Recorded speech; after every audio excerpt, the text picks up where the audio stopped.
As we all know, there has been a lot of questions surrounding our school construction projects to the tune of about $1 billion. The federal government is investigating how contracts were given out and steered possibly to certain corporations and individuals.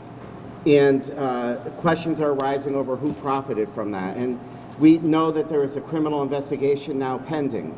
What we also know is that we're hearing crickets from the other side of the aisle of how the legislature is going to step up and what responsibility we have to uncover and untangle and prevent this corruption from occurring in government. Under our statutes 2-46, the legislature has the authority to investigate any of our agencies, and we are calling for a bipartisan commission to be formed. I think it's been done in the past.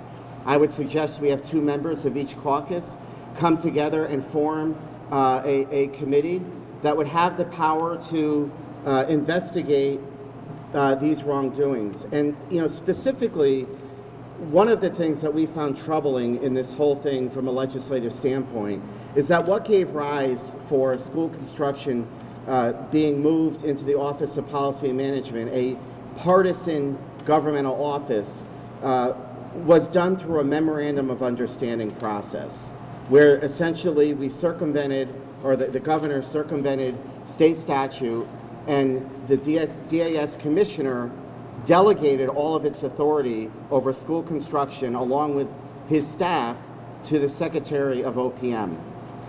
We also understand that there are many, many, many other memorandums of understanding throughout government that has been entered into. Our office has requested every single one of them, and so far we've gotten about a dozen.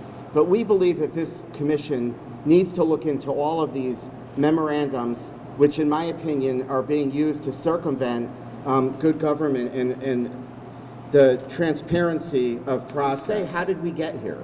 The school construction scandal is certainly one issue, but more broadly, how did we get here, and how can we prevent this from happening ever again? And then finally, what's not talked about is our state peer and what is going on with our quasi-public agencies and how are those contracts awarded. Why should taxpayers care about this? Because it's their money that may have been wasted, misappropriated. There was a question about, for local towns and municipalities, what the state doesn't pick up comes out of local property taxes.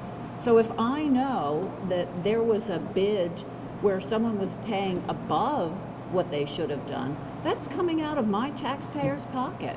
And that's why I think every citizen who pays taxes in this state should be concerned. And as Representative Candelora said, it's not simply the school construction process. We've seen with the state pier, a project that was forecast to cost $93 million and now is in excess of $235 million. I was the sole member of the Bond Commission to vote against additional funding for this project because I was so concerned at that stage about the cost overruns. We have a quasi-public authority with a sketchy history at best, now involved with someone who oversaw school construction and then was given a state pier. Again, every single penny that may have been misspent comes out of the pockets of you and me and every constituent in this state. Do you think the Democrats will cooperate, and what does it mean if they don't? Well, I would hope they would cooperate. It's a little bit difficult. When these things occurred years ago, there was actually people in the building that could be held accountable. You could ask questions to. I mean, right now with this building being closed, I think it demonstrates part of the problem with this process. This cloak of secrecy and closed off buildings have provided a lack of transparency and real understanding of what we're doing. But I think it's incumbent upon all of us to come together and address this issue, because this is not going to go away. It is going to overshadow the entire session, and Republicans want to make that clear. Even though this building may be closed, we are still going to fight for good government. Well, certainly I would negotiate with my legislative colleagues. I don't think the executive branch should be charged with investigating themselves. And while I appreciate the governor's willingness to want to conduct an investigation, I think his offices are the subject of the investigation, they shouldn't be the participants in doing the investigating. You know, and this does get to the reopening of this building. There is an erosion of good government in this building. People should be concerned with that. You know, we already have an all-time low of confidence in government from the public, and this is another example of that. And I think we owe it to our constituents to investigate and make sure that we could stand up and say, when the day is done, that these processes work and I can support them. And right now, I can't say that to my constituents. You know, it's not lost on me about a month ago when we were honoring and reflecting on January 6th and what had happened at our Capitol. And many of our Democrat leaders stood up and questioned what Republicans had to say and whether they stand up with Trump and with his efforts to continue what they called the big lie. And I think what was said by the Democrat leaders that they were going to ask Republicans, and I quote, "We will ask you that question publicly on social media many, many times."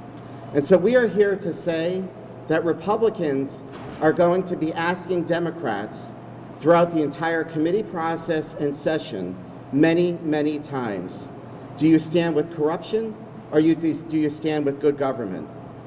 And the Republicans are here to say that we stand with good government, we stand with transparency, and we want this investigation to begin tomorrow.